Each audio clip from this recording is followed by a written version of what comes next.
বাংলাদেশের এক কিংবদন্তি শেখুল ইসলাম আল্লামা শাহ আহমদ শফি রাহিমাহুল্লাহর মাগফিরাত কামনার আজকের এই অনুষ্ঠান। যেহেতু মজলিসটা হচ্ছে ইসলাহি এবং হযরতের জন্য আমরা তার মাগফিরাত কামনা করব, রাফে দারাজাতের জন্য দোয়া করব, এই কথা বলি আপনাদেরকে এখানে আমন্ত্রণ করা হয়েছে। সঙ্গত কারণেই আমার আলোচনাটা এই দুইটার ভিতরেই থাকতে হবে। ইসলাহি মজলিস আমরা প্রত্যেকেই জানি, ইসলাহ আরবি শব্দ, বাংলা তার অর্থ হচ্ছে সংশোধন, পরিশুদ্ধকরণ। ইসলাহি মানে সংশোধনী, মজলিস মানে বৈঠক। তো আজকের বৈঠকে আমাদের ঈমান এবং আমলের গুরুত্বপূর্ণ কিছু সংশোধনী নিয়ে আলোচনা করা হবে। আমরা প্রত্যেকেই জানি আল্লাহ পাক পৃথিবীতে যত কিছু তৈরি করেছেন, কোনো একটা জিনিসও আল্লাহ পাকের তৈরি মূল্যহীন নাই, বরং প্রতিটি জিনিসই আল্লাহ পাকের যত সৃষ্টি আছে সবগুলাই মূল্যবান। এমন মূল্যবান, আল্লাহ যা সৃষ্টি করেন এগুলি পৃথিবীর অন্য কেউ বানাইতে পারে না, এটা শুধু উনিই বানান। সহজ কথা বলি, আমাদেরকে তৈরি করেছেন কে? পৃথিবীর শুরু থেকে এ পর্যন্ত কোন বিজ্ঞানী আমাদের মতো কোনো মানুষ তৈরি করতে সক্ষম হয়েছে কি? বিজ্ঞানী অনেক কিছু আবিষ্কার করেছে, আমরা যেগুলি কখনো কল্পনাও করি নাই সেগুলি নিজেরা এখন ভোগ করতেছি। যেটি আমরা কখনো ভাবতেই পারি নাই সেগুলি আমরা এখন নিজেরা ব্যবহার করতেছি। বিজ্ঞানী অনেক কিছু তৈরি করেছে, কিন্তু নরমালি একটা আল্লাহ প্রদত্ত কচু গাছের পাতা তৈরি করার ক্ষমতাও বিজ্ঞানীর এখন পর্যন্ত হয়নি। কচু পাতা মুহতারাম হাজিরিন, কুরআন হাকিমে আল্লাহ তাআলা স্পষ্ট বলেছেন, হুয়াল্লাযী খালাকা লাকুম মা ফিল আরদি জামিআ, জমিনের ভিতরে যত সৃষ্টি আছে সবগুলি তোমাদের কল্যাণে সৃষ্টি করা হয়েছে। এই আয়াতে কারিমার তাফসীরে মুফাসসিরিনে কেরাম বলেছেন, যেই বস্তু মানুষের কোনোভাবেই কল্যাণে সক্ষম নয় এমন কোন বস্তুকে আল্লাহ পাক মখলুকের মর্যাদায় দান করেন। কেবলমাত্র ওই সমস্ত জিনিসকে, বস্তুকে আল্লাহ তাআলা সৃষ্টি করেছেন যেগুলি এখন অথবা তখন, ডাইরেক্ট অথবা ইনডাইরেক্ট, মানুষের কল্যাণ সাধনে সক্ষম। সব জিনিসই এইমতই, কিন্তু আল্লাহ পাক যত জিনিস তৈরি করেছেন এর পিছনে মেহনত করলে ওর দাম আরো বাড়তে থাকে। আল্লাহ পাক যেটা আমাদেরকে দিয়েছেন এর পিছনে মেহনত করলে এটার দাম আরো বাড়তে থাকে। সহজভাবে আপনাদেরকে বোঝাবার জন্য বলি, দেখেন আমরা যে লবণ খাই, লবণ, এই লবণটা চাষ করে যেখানে, সেখানে আপনারা অনেকেই দেখেছেন, গিয়েছেন, অথবা অনেকেই জানেন। আমি দেখেছি এবং প্রতি বছর অনেকবার যাওয়া হয় সেখানে। সমুদ্র থেকে লবণাক্ত পানি জমিতে যারা লবণ চাষ করে তারা এটাকে আটক করে রাখে, মানে পানিটা ধরে রাখে। এরপরে ধীরে ধীরে ওই জমিতে লবণ জমে যায়। ওই জায়গাতেই ওই লবণগুলি বিক্রি হয় 1 থেকে 150 টাকা মন।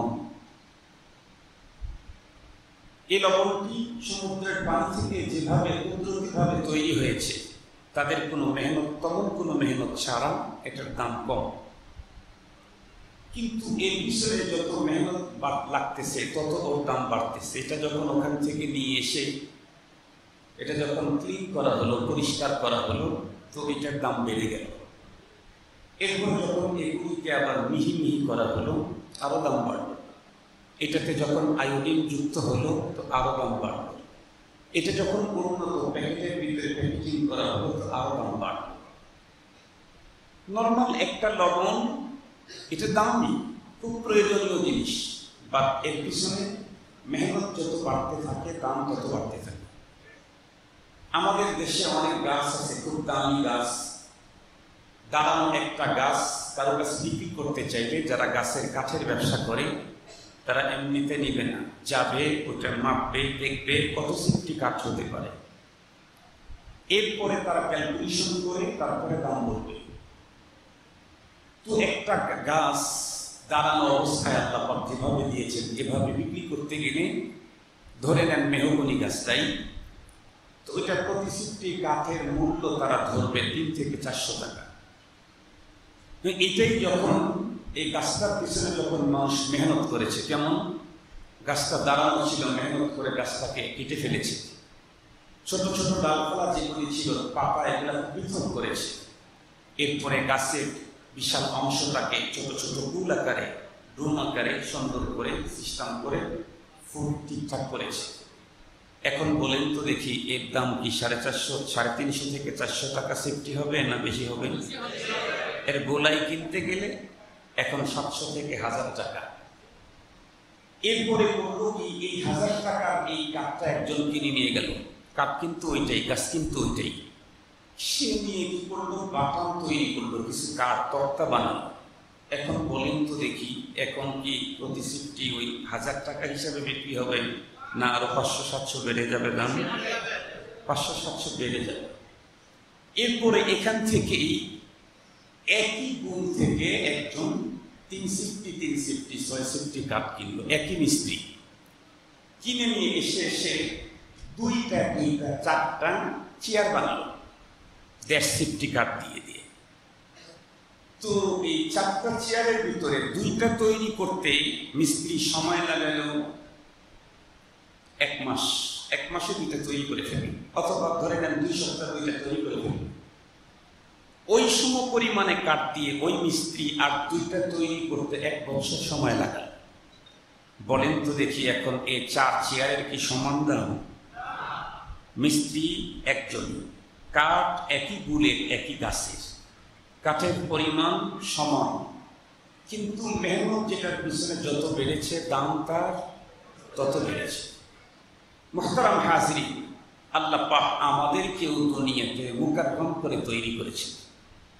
আল্লাহ তাআলা কোরআনে হাকিমের ভিতরে বলেন, ওয়ালাকাদ কাররামনা বানি আদম, আমি আদম সন্তানকে মুকাররম করেছি, আমি মর্যাদা দিয়ে বানিয়েছি। এমনিতে তো জন্মগত আমরা মর্যাদা নিয়েই এসেছি, এই মর্যাদা যে পেয়েছি এটার মূলে হলো ইসলাম, এটার মূলে হলো ইসলাম। এ কারণেই তো প্রতিটি মানুষ ক্ষেত্রে ইসলামের উপরে জন্মগ্রহণ করার কারণে জন্মগত সে দামি। সে যখন স্বাভাবিক হয়ে যায় তখন সে 2 পথের যে কোনো এক পথ বেছে নেয়। সে বুদ্ধিমান হওয়ার পরে কেউ ওই ইসলামটাকেই তার ধর্ম হিসেবে চয়েস করে নেয়, ওইটাই তার জীবন বিধান মেনে নেয়। কেউ বা করে কি, তার পিতা মাতা অথবা পরিবেশের কারণে ইহুদিয়াত, নাসারানিয়াত, হিন্দুত্ব এ জাতীয় বিভিন্ন ধর্ম, সভ্যতা, সংস্কৃতি বেছে নেয়। যেই মানুষগুলি ইসলামকে বাদ দিয়ে অন্য কোনো সভ্যতা, সংস্কৃতি, ধর্মকে মেনে নিল, বেছে নিল, তো এই লোকটার নাম দাম সব শেষ হয়ে গেল। কি পরিমাণে শেষ হলো? আল্লাহ তো মুকাররম করে তৈরি করেছিলেন, কিন্তু মুকাররম হিসেবে তৈরি হয়েছিল, দামই ছিল ইসলাম থাকার কারণে। এখন সে বুঝ হওয়ার পরে যেহেতু ইসলামকে বাদ দিয়ে অন্য কোনো তন্ত্র মন্ত্র মেনে নিয়েছে, এই জন্য আল্লাহ পাক তাদের ব্যাপারে বলেন, উলাইকা কাল আনআম, ওরা শ্রেষ্ঠত্ব নাই, ওরা চতুষ্পদ জন্তুর ন্যায়। আল্লাহ বলেন না, বাল হুম আদাল, তার চাইতেও খারাপ, ইতর প্রাণীর চাইতেও খারাপ। কথাগুলি কিন্তু খুব ভালো করে বুঝতে হবে। আসছেন কিন্তু এই স্বাভাবিক গতিতে যে ওয়াজ মাহফিল চলে সেটা আসছেন হলো মাগফিরাত কামনায় ইসলামী মাহফিল। এই জন্য কথাগুলি একটু ভালো করে বোঝার জন্য চেষ্টা করতে হবে। মুহতারাম হাজরিন, তাহলে আমাকে আল্লাহ পাক ইসলাম যতটুকু দিয়েছেন, যেটার উপরে আমার জন্ম হয়েছে, আমি যখন আকেল হলাম, আমার যখন জ্ঞান হলো, আমি যখন সাবালেক হলাম, তখন যদি আমি এর পিছনে মেহনত করতে থাকি, আল্লাহ তো আমাকে পুঁজি দিয়েই দিয়েছেন, ফিতরতে ইসলামের উপরে আমাকে দুনিয়াতে পাঠিয়েছেন। এই পুঁজির পিছনে যখন আমি মেহনত করতে থাকবো, তো দিন দিন আমার মর্যাদা বাড়তেই থাকবে। কি পরিমাণে বাড়বে? আমার মেহনত যত বাড়তে পারে, আমার মর্যাদা তত বাড়তে পারে। মর্যাদা বাড়তে বাড়তে বাড়তে বাড়তে আমি একসময় সিদ্দিক হয়ে যেতে পারবো, সিদ্দিক হয়ে যেতে পারবো একসময়। মুহতারাম হাজরিন, তো বলতেছিলাম প্রতিটি জিনিসের পিছনে মেহনত করলে তার মর্যাদা বাড়ে, দাম বাড়ে। তাহলে আমিও যদি আমার পিছনে মেহনত করি, তাহলে অবশ্যই আমার দাম বাড়বে। মেহনত ছাড়া পৃথিবীর কোন মানুষ কোন অবস্থাতেই দামই হয় নাই, ইতিহাসে নাই। এই মেহনতটা দুই ভাগে বিভক্ত হতে পারে। একটা হলো দ্বীনের লাইনে মেহনত, আর একটা হলো দুনিয়ার লাইনে মেহনত। দুনিয়ার লাইনে মেহনত যারা করছে তারা দুনিয়াতে অনেক বড় হয়েছে। দ্বীনের লাইনে যারা মেহনত করতেছে, আল্লাহ পাক রব্বুল আলামিন তাদেরকে দ্বীনের লাইনেও বড় বানায় দেয়। খুব ভালো করে কথাগুলি বুঝবেন। দুনিয়ার লাইনে যারা মেহনত করে, আল্লাহ পাক তাদের অনেককেই দুনিয়াতে অনেক বড় বানায়।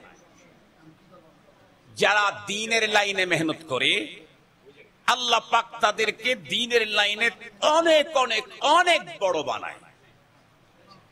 আমি অনেক দিনদারদের সাথে মিশেছি, অনেক দুনিয়াদার সাথেও আমার সম্পর্ক আছে।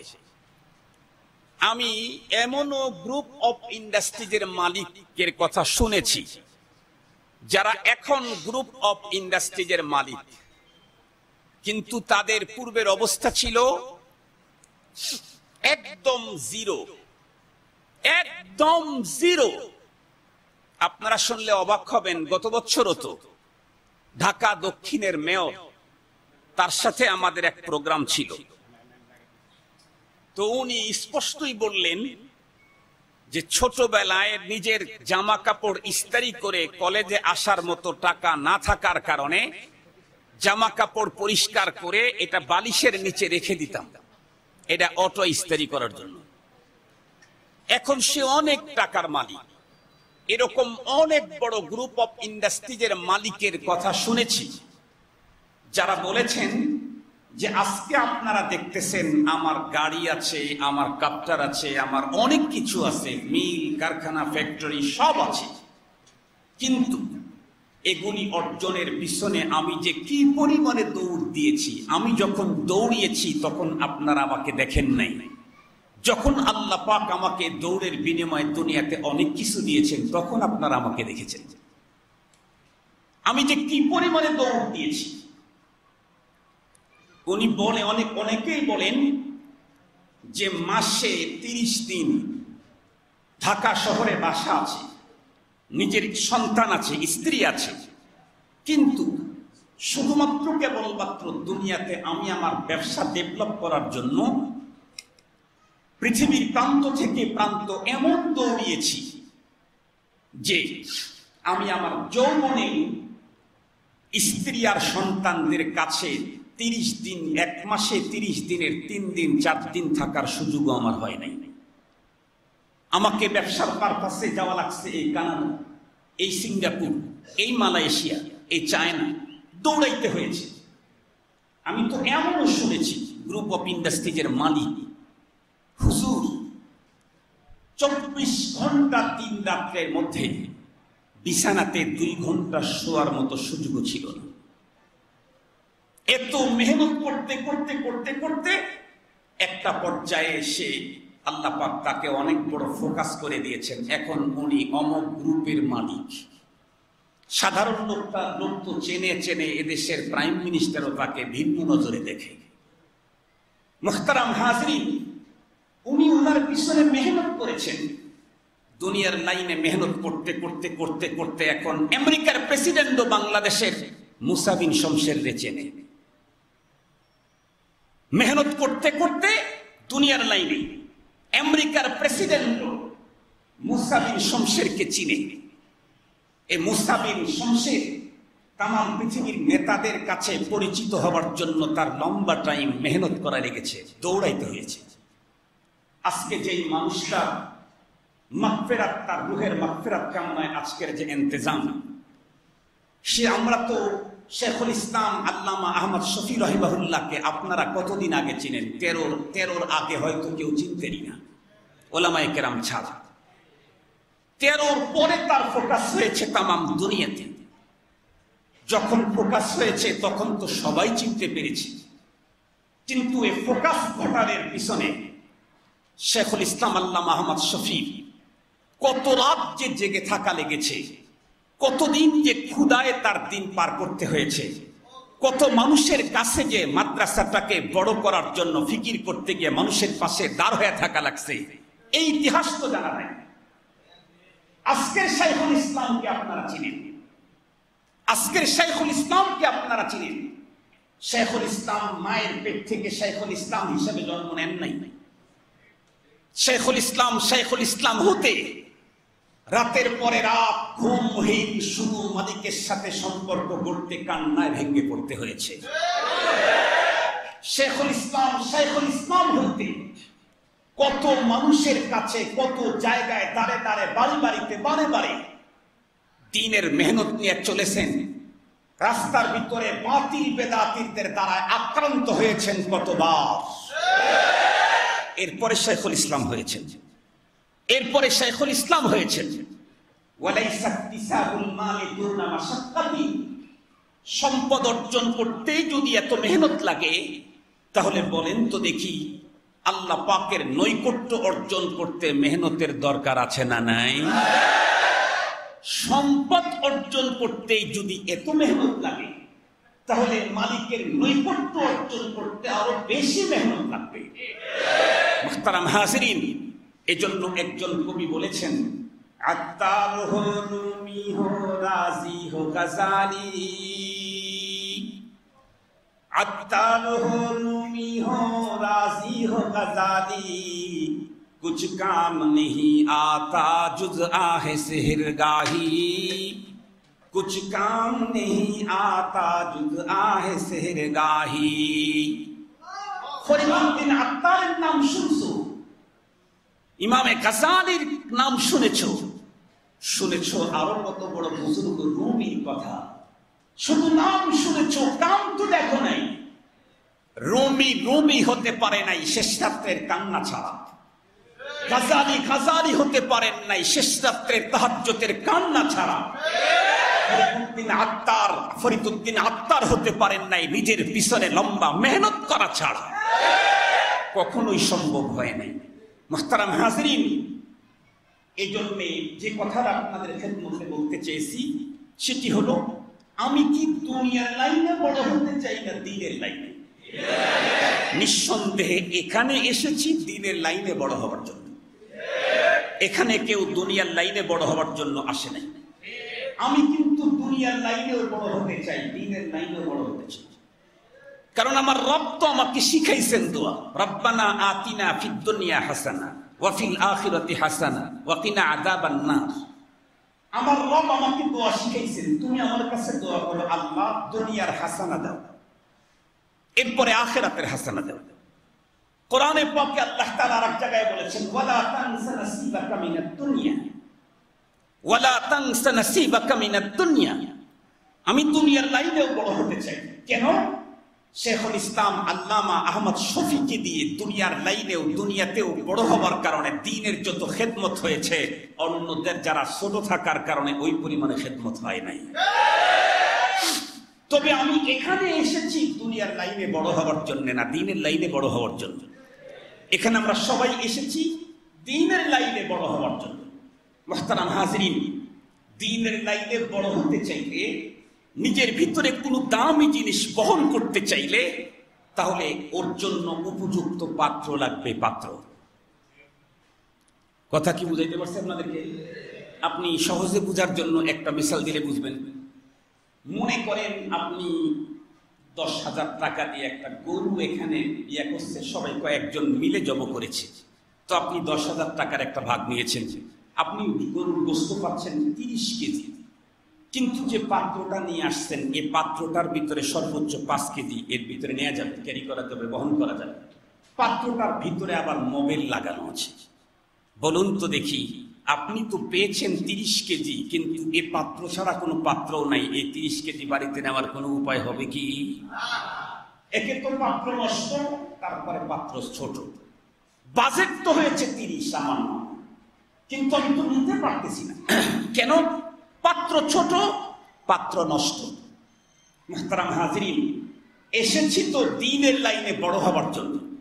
উলামায়ে কেরামের দরবারে এসেছি, আল্লাহর ঘরে ঢুকেছি, আহলুল্লাহদের সহবতে এসেছি, কিন্তু আমি এখান থেকে দেওয়াও হচ্ছে অনেক বেশি, অনেক বেশি, কিন্তু আমি ওই পরিমাণে দিতে পারবো না। কখন? আমার পাত্র যখন ছোট থাকবে অথবা নষ্ট থাকবে। এজন্য আমি এখানে আসতে চাইলে, আমি তৃপ্তি সহকারে, আমি আমার মন মতো নিয়ে যেতে চাইলে আমার পাত্র বড় হতে হবে, পাত্র হতে হবে নিট অ্যান্ড ক্লিন, 100% ফ্রেশ, স্বচ্ছ, একদম পুরা ভালো পাত্র হতে হবে। পাত্র যদি খারাপ হয় তাহলে দামি জিনিসও পাত্রের কারণে নষ্ট হয়ে যায়। আপনাদেরকে সহজে বোঝার জন্য একটা মিসাল দিলে বুঝবেন।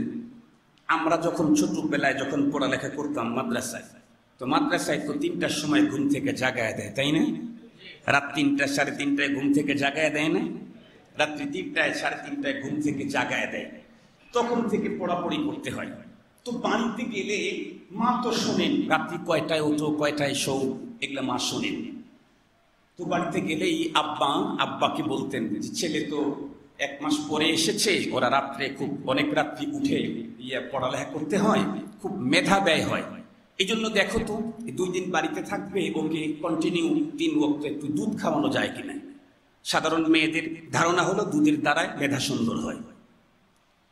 তো সেই হিসাবে বলে দিল বাবাকে যে দেখো ভালো মানুষের দুধ নিয়ে আসতাম, দুধ কিন্তু অনেকের নষ্ট দুধ বিক্রি করে। তো আব্বা বাজারে গিয়ে একজন খুঁজে খুঁজে খুঁজে খুঁজে বিশ্বস্ত এক মানুষের কাছ থেকে দুধ নিয়ে আসতো, সবকিছু বলে। দুধ যখন আম্মা জাল করতে দিয়েছে, একজনের কাছে জাল করতে দিয়েছে, জাল করে যখন দুধটা নিয়ে আসছে তখন দেখতেছে, আম্মা দেখতেছে যে দুধটা নষ্ট হয়ে গেছে। দুধ যখন নষ্ট হয়েছে তো আম্মা রাগ হয়ে গেছে। আরে ছেলে 1 মাস পরে বাড়িতে আসে, রাত 3টা থেকে পড়ালেখা করে, চাপ খুব বেশি। আমি বললাম ওকে 3টা দিন 6 ওয়াক্ত কিছু দুধ খাওয়ানোর জন্য। আমি আপনাকে বললাম ভালো দুধ আনতে, আপনি কি দুধ নিয়ে এসছেন, দুধটা নষ্ট। আব্বা তো রেগে গেলেন। আব্বা খুঁজে দুধওয়ালাকে বের করলেন। দুধের যে বিক্রি করেছে তারা বললেন, এই মিয়া তোমাকে না আমি বললাম দুধ যদি ভালো হয় আমাকে দাও, টাকা প্রয়োজনে একটা বেশি নাও, তুমি কি দুধ দিয়েছ? ওই লোকটা অবাক। উনি বলেন, কেন ভাই, আমি তো একদম টাটকা মাত্র দোয়া নিয়ে এসে দিয়েছি, কোনো ভেজাল নাই, কোনো ঝামেলা নাই, খুব ভালো দুধ দিয়েছি। ভালো দুধ দিয়েছ তুমি, জাল করতেই তো দুধটা নষ্ট হয়েছে। সে যেহেতু দুধ বিক্রি করে, এই জন্য দুধ কখন কোন কোন কায়দায় নষ্ট হতে পারে এটা তার বেশি জানা অন্যদের তুলনায়। সে তখন আব্বুকে ডেকে বলল, ভাই বা চাচা, আপনি একটু বাসায় ভালো করে খোঁজ নেন, আমার দুধের কোনো সমস্যা নাই। সম্ভবত দুধটা ভাবি অথবা চাচি সে জাল করে নাই, অন্য কাউকে দেয় দুধ জাল করেছে, খোঁজ নেন, আমার দুধের কোনো সমস্যা নেই। আব্বা বাসায় এসে সত্যি আম্মাকে জিজ্ঞেস করলো, দুধ কি তুমি জাল করছিলা? না, আমি তো জাল করি নাই। কি জাল করেছে? কাজের বুয়াকে দিয়ে জাল করেছে। তাইলে তো দুধওয়ালা ঠিকই বলছে, তুমি যে জাল করো নাই, কাজের বুয়াকে দিয়ে জাল করাইছে, সেটা ও জানলো কেমনি? ও জানছে হলো আমি তো দুধ দিয়েছি 100% পিওর, এই দুধ তো নষ্ট হবে না। যেহেতু নষ্ট হয়েছে, এখান থেকে বুঝেছে জাল দেওয়াতে সমস্যা হয়েছে। পরে কাজের বুয়াকে ডেকে আনছে, এই তুই দুধ জাল দিবি, কোন পাত্রে জাল করছিস? রকম পাত্রে। পাত্র কি ধুয়েছিলি? 4 দিন আগে তো ধুয়েই রাখছিলাম, এই জন্য আর ধুই নেই। 4 দিন আগে যখন ধুয়ে রেখেছে তখন কোনো এক কর্নারে উপরে এদিকে ওদিকে কিছু পরিত্যক্ত অংশ সেখানে লেগেই ছিল। 4 দিনের লম্বা টাইমে ও আটকে ছিল, এই জন্য ওখানে হাত লাগে নাই। ওইটা এখন আর নতুন করে না ধোয়ার কারণে পাত্রটা নষ্ট হয়ে আছে। সেই পাত্রের ভিতরে নিট এন্ড ক্লিন, স্বচ্ছ, পিওর দুধ দেওয়ার পরে এই দুধ আর খাওয়ার উপযুক্ত থাকে নাই, নষ্ট হয়ে গেছে। মুহতারাম হাজিরিন, মনে রাখবেন, দ্বীন বড় দামি, কোরআন বড় দামি, এটা বহন করতে চাইলে, এটাকে ক্যারি করতে চাইলে, এটাকে গন্তব্য পর্যন্ত পৌঁছাইতে চাইলে, এটাকে নিজের ভিতরে ধারণ করতে চাইলে আমার দিল লাগবে ওই মানের নিট এন্ড ক্লিন পিওর। এ পাত্র লাগবে অত্যন্ত দামি। পাত্র যদি খারাপ হয় তাহলে আল্লাহ পাকের কোরআন আল্লাহ বলেন ইউদিল্লু বিহি কাসীরান ওয়া ইয়াহদি বিহি কাসীরা। আল্লাহ পাক বলেন এই কোরআন দিয়ে অনেক মানুষ পথভ্রষ্ট হয়ে যাচ্ছে। কোরআন তো হেদায়েতের গ্রন্থ, পথভ্রষ্ট হয় কেমনে? কোরআনের কারণে না, পাত্র নষ্ট হওয়ার কারণে। কোরআনের কারণে নয়, পাত্র নষ্ট হওয়ার কারণে। মুহতারাম হাজিরিন, পৃথিবীর অনেক অনেক অনেক পণ্ডিত ছিল পৃথিবীর, যারা কোরআন অনেক বুঝতো, যারা কোরআন অনেক জানতো, যারা কোরআনের গভীর পর্যন্ত ঢুকতে পেরেছে, কিন্তু তাদের পাত্র খারাপ হওয়ার কারণে শুধু তারাই পথভ্রষ্ট হয় নাই, বরং পথভ্রষ্টদের ইমাম হয়ে গেছে। শুধু তারা পথভ্রষ্ট হয় নাই, পথভ্রষ্টদের ইমাম হয়ে গেছে। মুহতারাম হাজিরিন, কোরআন তো দামি, জিকির তো দামি, উলামায়ে কেরাম তো দামি, দিন তো দামি, কিন্তু আমার পাত্রটাও দামি হতে হবে। মনে থাকবে তো? মুহতারাম হাজিরিন, এখন যেই পাত্রের ভিতরে আমি কোরআন ঢুকাবো, যে পাত্রের ভিতরে আমি আল্লাহর মুহাব্বত ঢুকাবো, যে পাত্রের ভিতরে আমি আল্লাহ পাকের, যে পাত্রের ভিতরে আমি দিন ঢুকাবো, সেই পাত্রটাকে পরিষ্কার করার কিছু পদ্ধতি আছে। সেই পাত্রটাকে পরিষ্কার করার কিছু পদ্ধতি আছে। মুহতারাম হাজিরিন, সেই পদ্ধতিতে কেউ যদি তার পাত্রটাকে পরিষ্কার করে এরপরে ওই পাত্রের ভিতরে কোরআন ঢুকায়, হাদিস ঢুকায়, তাহলে আল্লাহু আকবার, কোরআন এমন আলো, কোরআন এমন আলো, পাত্র পরিষ্কার করে ওই পাত্রের ভিতরে কোরআন ঢুকাইলে ওই পাত্র থেকে কোরআনের আলো তামাম দুনিয়াকে আলোকিত করে দেয়। হযরতে সাহাবায়ে কেরাম রিদওয়ানুল্লাহি তাআলা আলাইহিম আজমাইন, তারা তাদের পাত্রটাকে আগে ক্লিন করেছেন, তারা তাদের পাত্রকে আগে পরিষ্কার করেছেন। এরপরে যখন কোরআনের আলো ঢুকাইছে, কি হয়েছে?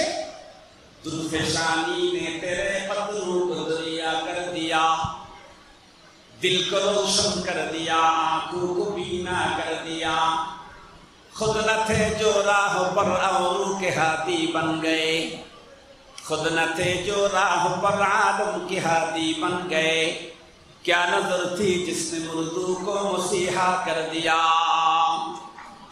सिद्दीक আকবর, ফারুক আযম নিজেরাই ছিল মরা, নিজেরাই রাস্তা চিনতেন না, নিজেরাই ছিল পথভোলা, কিন্তু নিজেদের দিল অন্তর একদম রাসূল করিম সাল্লাল্লাহু আলাইহি ওয়াসাল্লামের কাছে গিয়ে এতটাই পরিষ্কার করেছেন।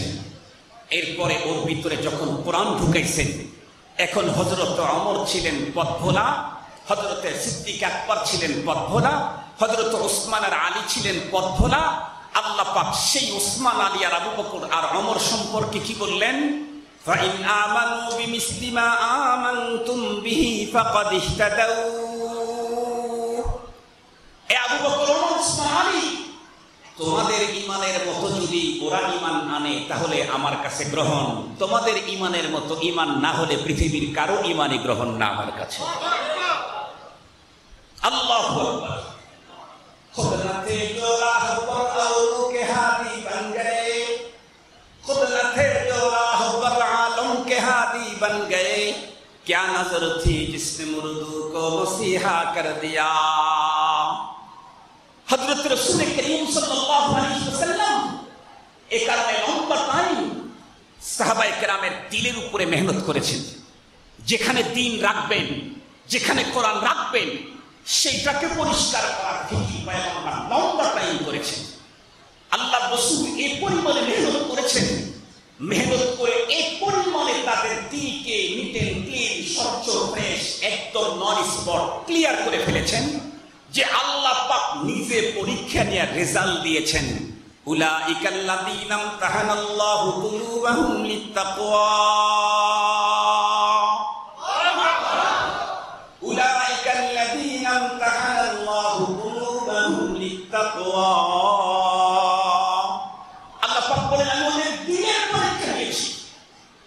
আমি ওদের দিলের পরীক্ষা নিয়েছি, দিলকে পরীক্ষা করেছি। পরীক্ষা করার পরে কি বললেন? রেজাল্ট আউট করেছেন, সাথে সাথে আবার পুরস্কার ঘোষণা করেছেন। আসসাবিকুনাল আউয়ালুনা মিনাল মুহাজিরিনা ওয়াল আনসার ওয়াল্লাযীনা ইত্তাবাউহুম বিইহসান রাদিয়াল্লাহু আনহুম ওয়া রাদু আন ওয়া আ'আদ্দা লাহুম জান্নাতিন তাজরি তাহতাহাল আনহার। আল্লাহু আকবার। তর্জমা বুঝেন নাই তো, এই জন্য আল্লাহু আকবার ভিতর থেকে আসে নাই। তর্জমা বললে এমনি আল্লাহু আকবার আসে। আল্লাহ পাক কি বললেন? আমার রাসূলের সাহাবী, চাই তারা আনসার হোক আর মুহাজির হোক, এই দুই গ্রুপের বাইরে তো কোনো সাহাবী নেই, নাকি আরো কোনো গ্রুপ আছে? দুই গ্রুপের বাইরে কোনো সাহাবী নেই। আল্লাহ পাক কি বললেন? আমি পরীক্ষা করে ওদের উপরে খুশি হয়ে গেছি, খুশি হয়ে গেছি। ওরাও আমি যা দিয়েছি বা দেব এটার উপরে ওরাও খুশি। আল্লাহ পাক বলেন আমি ওদের জন্য কি করলাম? খুশি হয়ে পরীক্ষাতে যেই নাম্বার পেয়েছে সাহাবীরা, তো আমি এখন ওদের জন্য আ'আদ্দা লাহুম জান্নাত, জান্নাত আমি রেডি করে রাখলাম। রেডি এমন না যে মেহমান বাড়ির উপরে আসছে, একটু বাইরে দাঁড় করায় রেখে তারপরে মেহমানখানা ঝাড়ু দিয়ে ঠিকঠাক করে তারপরে ঢুকাবে। আল্লাহ বলেন না, আমার সাহাবায়ে কেরাম এমন মেহমান, ওরা যখন আসতে চাবে বাইরে দাঁড় করায় রেখে তারপরে রেডি করা হবে না, আগের থেকে রেডি করে রেখে দিলাম।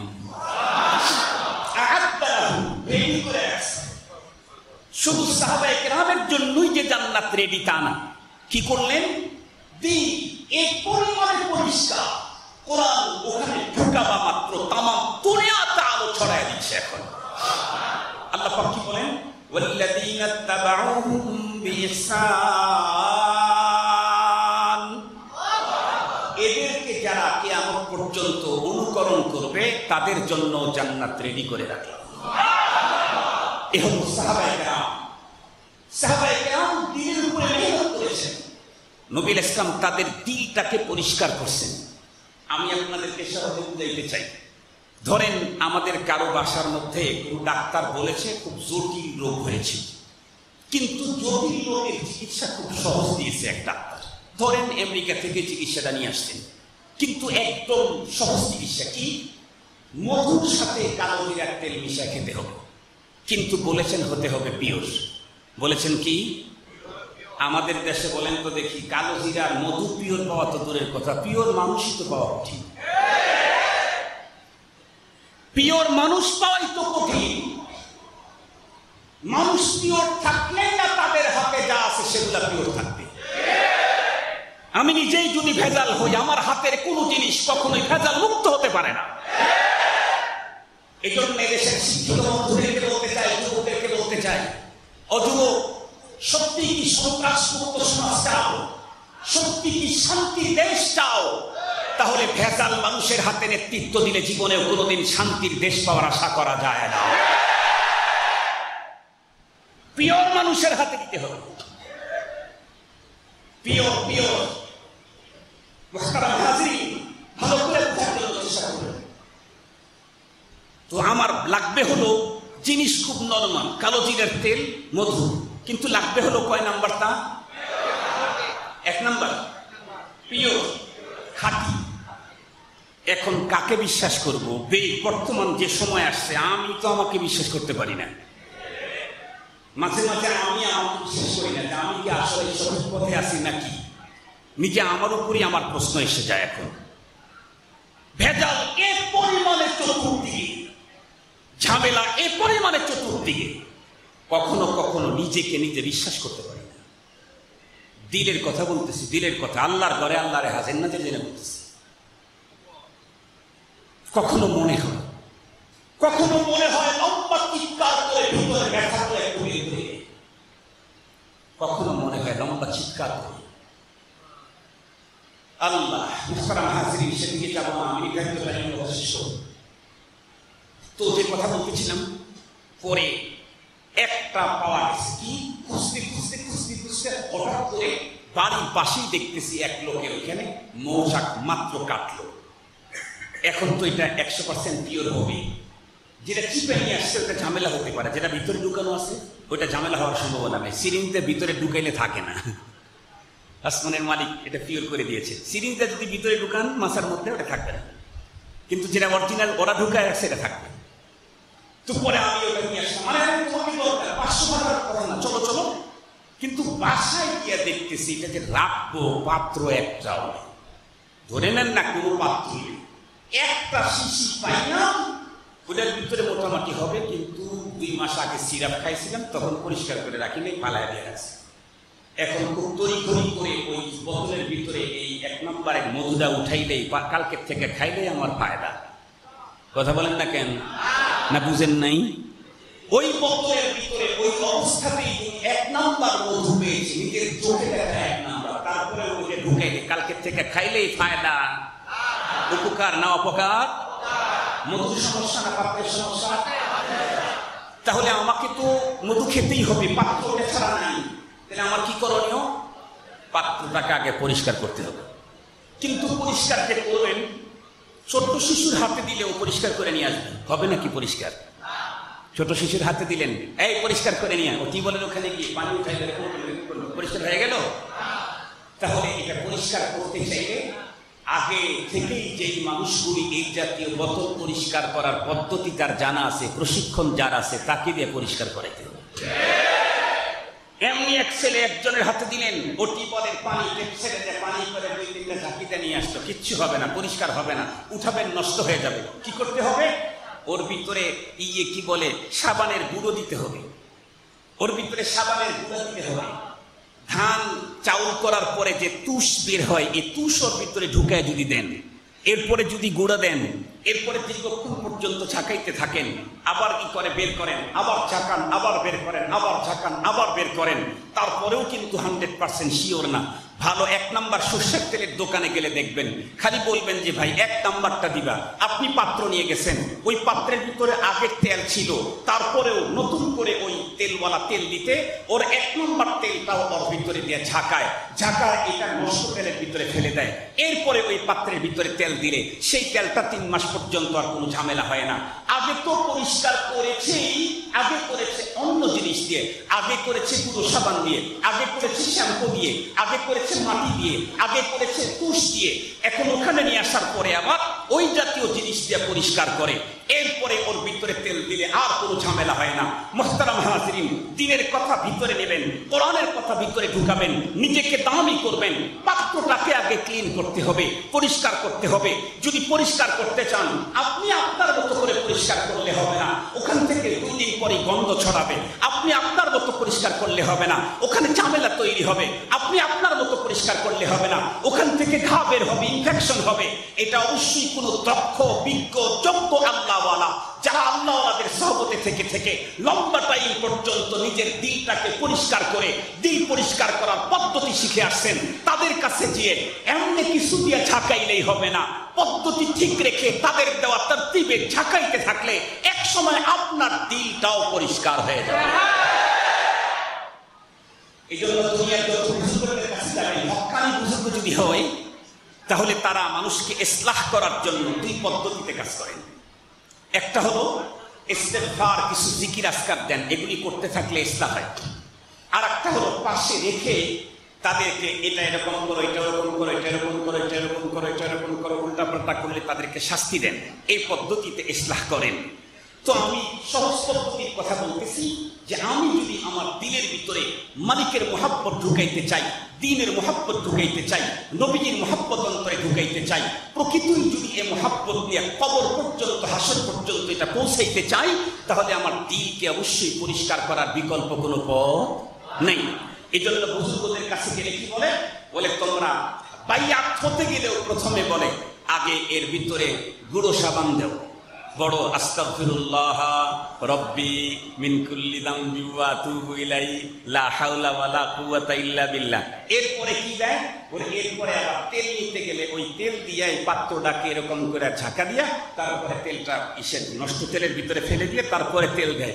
এরপরে বলে এখন বলো আশহাদু আল্লা ইলাহা ইল্লাল্লাহু ওয়া আশহাদু আন্না মুহাম্মাদান আবদুহু ওয়া রাসূলুহু। দিল পরিষ্কার করতে চাও তাহলে সকাল বিকাল ইস্তেগফার দিয়া দিলের ভিতরে ঝাঁকাঝাঁকি শুরু করে দাও। সকালে বিকালে আস্তাগফিরুল্লাহ আস্তাগফিরুল্লাহ আস্তাগফিরুল্লাহ আস্তাগফিরুল্লাহ আস্তাগফিরুল্লাহ আস্তাগফিরুল্লাহ আস্তাগফিরুল্লাহ আস্তাগফিরুল্লাহ আস্তাগফিরুল্লাহ আস্তাগফিরুল্লাহ। সকালে ঝাঁকাইতে থাকো, বিকেলে ঝাঁকাইতে থাকো। শুধু ইস্তিগফারের ঝাঁকি দিলে হবে না, আবার ওই যে যেই তেল ঢুকাইবা সেই তেল দিয়েও পরিষ্কার করা লাগে।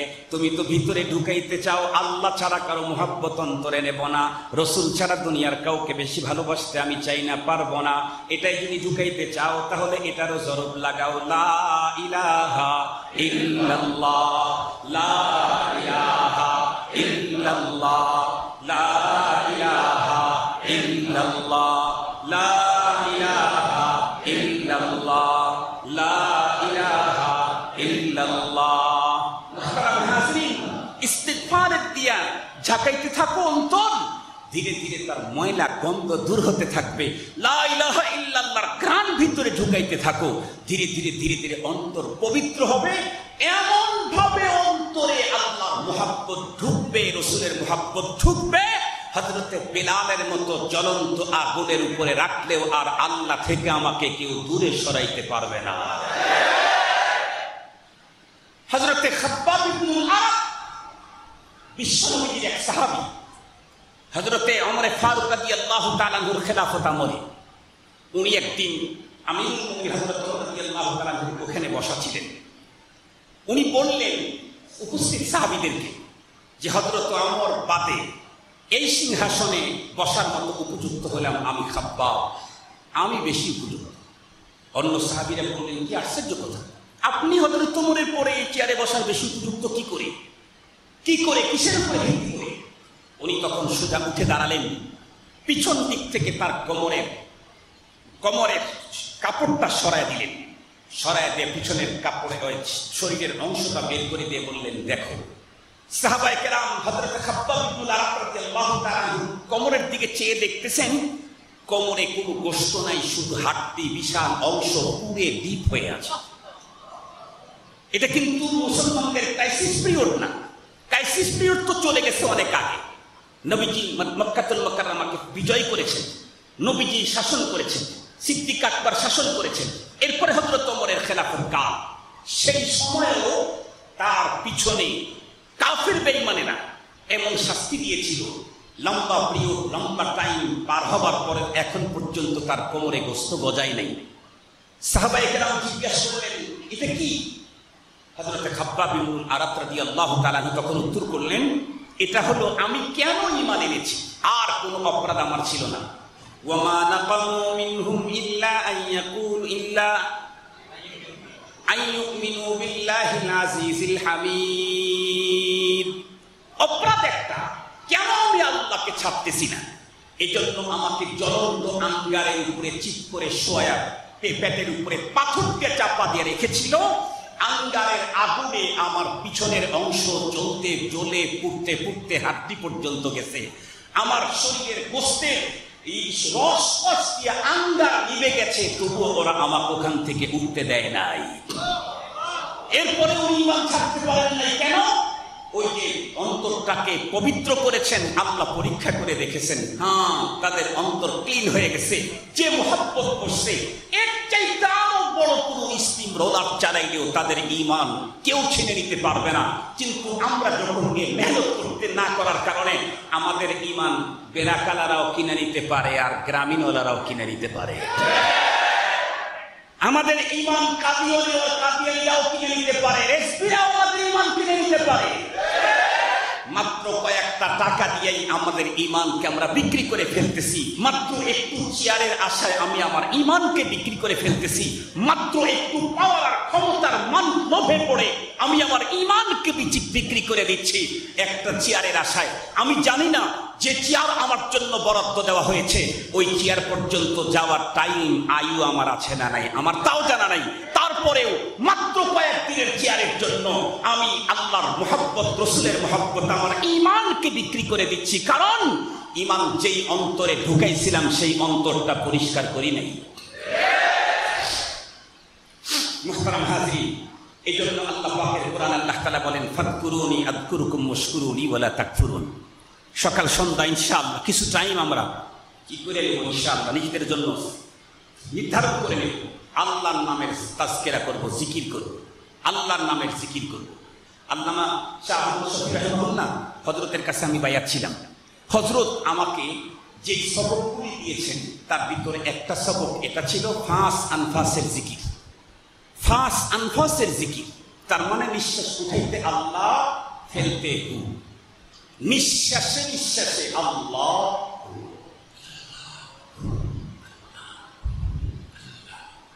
মানে প্রতিটা নিঃশ্বাসেই আমি আল্লাহকে ভুলব না। সহজ কথা, নিঃশ্বাসে নিঃশ্বাসে আল্লাহ। লাভ কি হবে? আল্লাহ পাক বলেন ফাদকুরুনি আযকুরকুম, তুমি আমার নাম কতবার বলবা আমি তোমার স্মরণ কতবার করব। তুমি তোমার মুখ দিয়ে আমার জিকির করবা আর আমি আমার মুখ দিয়ে তোমার জিকির করব। তোমার ব্যক্তিত্ব কেমন আর আমার শখসিয়ত কেমন, তোমার ব্যক্তিত্ব কেমন আর আমারটা কেমন। তুমি তো দুনিয়াতে নরমাল জায়গায় করবে আর আমি তো আরো সে তোমার তাজকিরা করতে থাকবো। এই জন্য মুহতারাম হাজিরিন, একটা সহজ, একটা নিজেদের আত্মশুদ্ধির জন্য একটা সহজ সবক দিয়ে যাই। সেটা হলো আজকে থেকে আমরা যারা আসছি সকাল এবং সন্ধ্যায় কিছু আমল করবো ইনশাআল্লাহ। আপনি হাঁটতেছেন অথবা হাত দিয়ে কাজ করতেছেন, এই আমল করতে কোনো সমস্যা নাই। এই আমলগুলা করতে ওযুও লাগবে না, মসজিদও লাগবে না, বসে থাকা লাগবে না, দাঁড়ানো না, যেমন খুশি তেমন, ওযু ছাড়াও তাও চলবে। একটা হলো প্রতিদিন সকাল বিকালে 100 বার ইস্তিগফারের আমল করব, আস্তাগফিরুল্লাহ আস্তাগফিরুল্লাহ। কিন্তু শর্ত হলো আমাদের দেশে যারা আস্তাগফিরুল্লাহ বলে ওরা মনে হয় আস্তাগফিরুল্লাহ তর্জমা মনের মধ্যে রাইখা বলে না। আস্তাগফিরুল্লাহ বলতে গিয়ে এটার তর্জমা মনের ভিতরে নিয়ে আস্তাগফিরুল্লাহ বললে না কাজ হবে। এটার তর্জমা যদি মনের ভিতরে না থাকে, এমনি আস্তাগফিরুল্লাহ যদি বলেন তাহলে কি কাজ হবে? একটা ছোট্ট ঘটনা বলে শেষ করি। এক আল্লাহর বান্দা বলে তার কাছে 30টা টাকা ছিল, এক বাটপারের পালায় বসছে। বাটপার বলছে যে আমি তোরে 3টা ইংরেজি শিখাবো, 3টা ইংরেজি, 30 টাকা আমারে দিবি, 10 টাকা 10 টাকা, 3টা 30 টাকা। কয় ভাই তো শিখা, আমি তোরে দেবো, তবুও আমি ইংরেজি শিখে একটু ভদ্র হতে চাই, ভিআইপিদের বাদে চলতে চাই। তো শিখাইছে এই yes no very good, yes no very good. তো একদিন ওই লোককে পুলিশে ধরছে, ধরার পরে ওকে বলতেছে এই তুই কি চুরি টুরি করছস? শুনছি তোর নামে চুরির অভিযোগ এসেছে। ও চিন্তা করছে বাংলা তো বলবই না, 30 টাকাতে 3টা ইংরেজি শিখছি, ইংরেজি বলার আসল টাইম প্যান্ট শার্ট পরার অভ্যাস। কয় ইয়েস স্যার। তুই চুরি করছিস অভিযোগ আসছে? কয় ইয়েস স্যার। আল্লাহ জিজ্ঞাসা করছে তোর সাথে আর কেউ ছিল? দ্বিতীয় নাম্বার যেটা শিখছে ওটা বলতেছে নো স্যার। ও কিন্তু এটা তর্জমা জানে না, তর্জমা না জেনে ইংরেজি বলে ভাব প্রকাশ করতেছে। এরপরে বলতে ঠিক আছে গাড়িতে ভেরি গুড। কি বলতেছে? তাহলে ইংরেজি তো ঠিকই বলছে, জায়গা মতেই বলছে, শিক্ষিত মানুষের কাছে বলছে, কিন্তু তর্জমা না বোঝার কারণে স্বাধীন না পরাধীন? পরাধীন। ইস্তেগফার তো আমরা করি, কিন্তু আস্তাগফিরুল্লাহ বলে বললামটা কি আল্লাহর কাছে? এই জন্য আস্তাগফিরুল্লাহ তর্জমা মাথার মধ্যে নিয়ে বলতে হবে আর কানতে হবে। আস্তাগফিরুল্লাহ মানে আল্লাহ আমি তোমার কাছে ক্ষমা চাই, আল্লাহ আমি তোমার কাছে ক্ষমা চাই, আল্লাহ আমি তোমার কাছে ক্ষমা চাই, আল্লাহ আমি তোমার কাছে ক্ষমা চাই। আস্তাগফিরুল্লাহ আস্তাগফিরুল্লাহ 100 বার ইনশাআল্লাহ। আর লা ইলাহা ইল্লাল্লাহ 100 বার ইনশাআল্লাহ। ইনশাআল্লাহ আল্লাহ পাক আমাদেরকে তৌফিক দান করুন চলতে ফিরতে, রাস্তাঘাটে অথবা বিশ্বে কাজ করতে সবসময় লা ইলাহা ইল্লাল্লাহ, লা ইলাহা ইল্লাল্লাহ। আমি গাড়ি চালাই আলহামদুলিল্লাহ, জিকির করতে করতে চালাই, পিছনে বসে থাকি আলহামদুলিল্লাহ, জিকির করতে করতে। অনেক সময় এমন হয় যে তন্দ্রা ভাব এসে গেছে, কিন্তু আমার জিবাটা তখনও আল্লাহ লা ইলাহা ইল্লাল্লাহ বলতে আছে আলহামদুলিল্লাহ। ইবাদত का पहला मरहला रिया, फिर आदत, उसकी बाद इबादत। ইবাদত का पहला मरहला रिया। প্রথমে ছোটবেলায় মসজিদে গেছি হলো মানুষ দেখাবার জন্য, ও কি রে আমি আজকে জুমার নামাজ পড়তে গেছিলাম। ছোটবেলায় রোজা রাখছি, বেশি রোজা রাখতে থাকি। কেন? বন্ধুদেরকে বলবো তুই কয়টা রাখছস? কয় আমি 5টা। এবার আমি 8টা রাখছি। তাহলে ছোটবেলায় ইবাদত করছি, এটা মানুষ দেখানোর জন্য। ইবাদত का पहला मरहला रिया। এরপরে রাখতে রাখতে অভ্যাস হয়ে গেছে আদত। এরপরে এখন যে সেজদা করি মনে হচ্ছে এখন হয়তো ইবাদত, আল্লাহকেই সেজদা করি, আল্লাহর জন্যই করি। এই জন্য আপনারা প্রথম প্রথম একটু এভাবে করতে থাকেন, ইনশাআল্লাহ লা ইলাহা ইল্লাল্লাহ বলতে বলতে বলতে বলতে মুখ দিয়ে বলতে বলতে একদিন ঠাস করে অন্তরের উপরে যা যখন বসে পড়বে লা ইলাহা ইল্লাল্লাহ, এখন নমরুদ আর ফেরাউন আসলেও আমাকে বেঈমান বানানোর ক্ষমতা না। অন্য কোন নাস্তিক তো দূরের কথা, নমরুদ আর ফেরাউন আমার সামনে আসে লা ইলাহা ইল্লাল্লাহ বলতে বলতে যখন অন্তরে জমে গেছে, আর আমাকে নাস্তিক বানানোর কোনো ক্ষমতা ওদের থাকবে না। ইদা তাকাররাল কালাম ফিস সামাই তাকাররা ফিল কলব, মুখে কানে শুনতে শুনতে অন্তরে বসে, মুখে বলতে বলতে অন্তরে বসে যায়। আল্লাহ পাক আমাদের সকলকে কথাগুলা বুঝা আমল করার তৌফিক দান করুক। জোরে বলেন না আমিন। আমি যখন মালিকের জিকির করতে থাকবো আমি নিশ্চিত হব আমি একা মালিকের কথা বলি না, মালিকও আমারটা বলতেছে। সুবহানাল্লাহ বললেন না যে? ওনারা আসে নাকি? আমি তো শেষ করে দিলাম। ছোট্ট একটা ঘটনা বলি। আমার আগেও খুব মাথার মধ্যেই ছিল যে আমি যে নামাজ পড়ি এটা কবুল হয় কিনা, এটা কেমনে বুঝবো? আমি যে রোজা রাখি এটা কবুল হয় কিনা কেমনে বুঝবো? এবার ভালো করে শুনেন, ওনারা আসুন। এখন আমি কাকে প্রশ্ন করবো? আমি কাকে প্রশ্ন করবো? কারণ আমাকে তো মানুষ মনে করে খামসাব বড় হুজুর, তা আমি কাকে প্রশ্ন করবো? এই জন্য প্রশ্ন করতে পারি না, কিন্তু ভিতরে জ্বালাও লেগে না। আমি যে নামাজ পড়ি, যা ওয়াজ করি, এটা কবুল হচ্ছে কিনা কেমনে বুঝবো? পড়তে পড়তে একদিন আল্লামা তকি ওসমানীর রিসালা পড়তে গিয়ে দেখি ওইখানে আমার এই প্রশ্নটা এক বুজুর্গকে করছে, তার মুরিদ জিজ্ঞেস করছে যে হুজুর আমি যে আল্লাহ আল্লাহ বলি, নামাজ পড়ি, এটা কবুল হচ্ছে কিনা কেমনে বুঝবো? তো ওই বুজুর্গ তখন উত্তর করছেন, গুফতে আল্লাহ তু লাব্বাইকে মাস, তোমার আল্লাহ আল্লাহ যে আল্লাহ কবুল করছেন এর সবচেয়ে বড় প্রমাণ যে তোমার মুখ দিয়ে আল্লাহ আল্লাহ বলানের সুযোগ দিয়েছেন। ইশকে আউয়াল দরদিলে মাশুকে পয়দা মি সওয়াদ ताना सुजद समय कई परवाना शैदामी सवाद जो जलाता है किसी को भी जलता है जरूर शमा भी जल जाते हैं परवाना जल जाने के बाद। आगे बाती জ্বালাইতে হয়, তারপরে ছোট ছোট পোকা বাতি আলো আগুনের প্রতি আকৃষ্ট হয়ে জীবন বিসর্জন দেয়। আগে আল্লাহর অন্তরে বান্দার প্রেমের আগুন জ্বলে, তারপরে বান্দা আল্লাহর প্রেমে নিজের জীবন বিসর্জন দেয়। এই জন্য ফাসকুরুনি আযকুরকুম ওয়াশকুরুলি ওয়ালা তাকফুরুন, তুমি আমাকে স্মরণ করো আমি তোমাকে স্মরণ করব। আল্লাহ পাক আমাদেরকে তৌফিক দান করুক। ওয়া আখিরু দাওয়ানা আলহামদুলিল্লাহি রাব্বিল আলামিন।